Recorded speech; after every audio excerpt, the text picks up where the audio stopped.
ప్రభుత్వ ఉద్యోగికైనా private ఉద్యోగికైనా retirement తర్వాత life tension లేకుండా ఉండడం చాలా ముఖ్యం. కానీ ఉద్యోగ ఒత్తిళ్లలో ఉన్న చాలామంది రిటైర్మెంట్ తర్వాత జీవితం గురించి ఆలోచించరు. తాజాగా దీనికి సంబంధించి ఇండియాలో చిన్న సర్వే కూడా జరిగింది. ఆశ్చర్యకరమైన విషయం ఏంటంటే చాలామంది ఉద్యోగులకు ఈ రిటైర్మెంట్ ప్లాన్పై అవగాహన కూడా లేదు. ఏంటి అదొకటుందా అని ఎదురు ప్రశ్నించిన వాళ్లే ఎక్కువ. అందుకే అందరి అవగాహన కోసం ఈ వీడియో.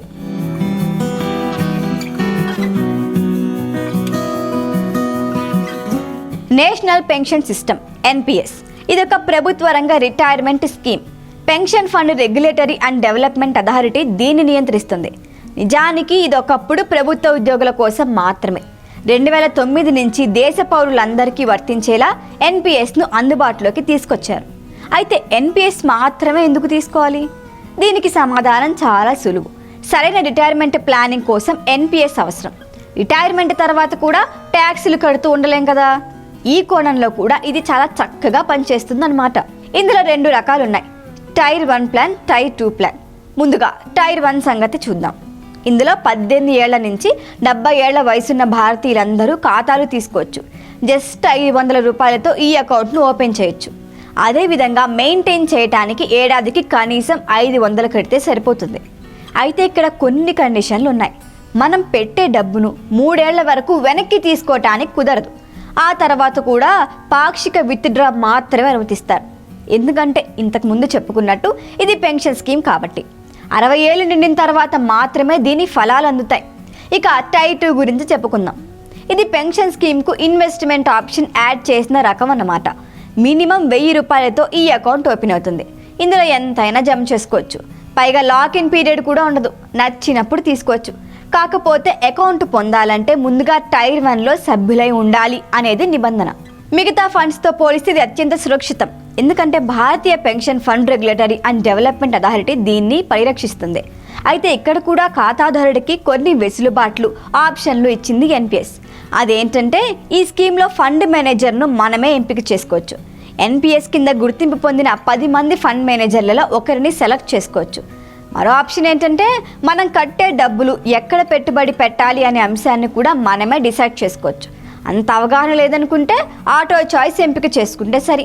మన తరపున ఫండ్ మేనేజర్లే ఆ పని చూసుకుంటారు. మనం కట్టే డబ్బును ఈ ఫండ్ మేనేజర్స్ వివిధ బాండ్స్, షేర్స్ మార్కెట్లలో పెడతారు. ఇందులో రిస్క్ నుంచి హై రిస్క్ వరకు చాలా ఫండ్స్ ఉంటాయి. మనంతట మనం ఎంపిక చేసుకుంటే రియల్ ఎస్టేట్ లాంటి హై రిస్క్ ఫండ్స్లో డబ్బులు పెట్టొచ్చు. ఆటో చాయిస్ ఎంపిక చేసుకుంటే మాత్రం చాలా తక్కువగా హై రిస్క్లో పెట్టుబడులు పెడతారు మన ఫండ్ మేనేజర్లు. వీళ్ళు ఎప్పుడు లో రిస్క్, మోడరేట్ రిస్క్ ఉన్న ఫండ్స్నే ఎంపిక చేసుకుంటారన్నమాట. ఇప్పుడు రిటర్న్ సంగతి చూద్దాం.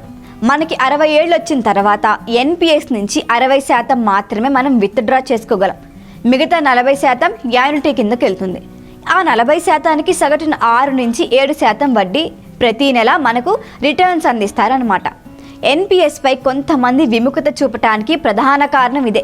జీవితం అంతా కష్టపడి NPSలో డబ్బులు పెడితే కేవలం 60% ఇవ్వటం ఏంటి అనే అసంతృప్తి ఖాతాదారుడిలో ఉంటుంది.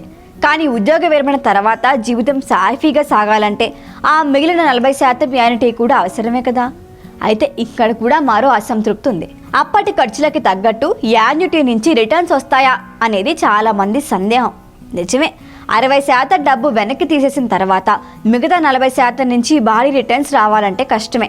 ఎక్కువ డబ్బులు పెట్టిన వాళ్ళకి ఎక్కువ రిటర్న్స్, కొంతమందికి అసలు రిటర్న్స్ పెద్దగా రావు కూడా. అందుకే 5 లక్షల లోపు డబ్బు ఉంటే ఎలాంటి ట్యాక్స్ లేకుండా, యాన్యుటీతో సంబంధం లేకుండా మొత్తం తీసుకోవచ్చనే నిబంధన NPSలో ఉంది. అయితే ఇన్నేళ్ళు కష్టపడి డబ్బులు వేసిన తర్వాత కేవలం 5 లక్షలు ఎందుకు జమవుతుంది? ఎవరికైనా అంతకంటే ఎక్కువే కదా జమవుతుంది.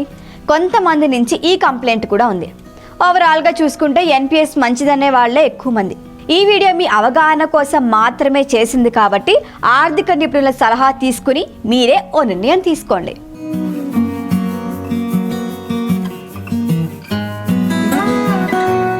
ఈ వీడియో కనుక మీకు నచ్చినట్టయితే లైక్ చేయండి, షేర్ చేయండి, సబ్స్క్రైబ్ చేయండి. అలాగే పక్కనే ఉన్న బెల్ ఐకాన్ని క్లిక్ చేయండి.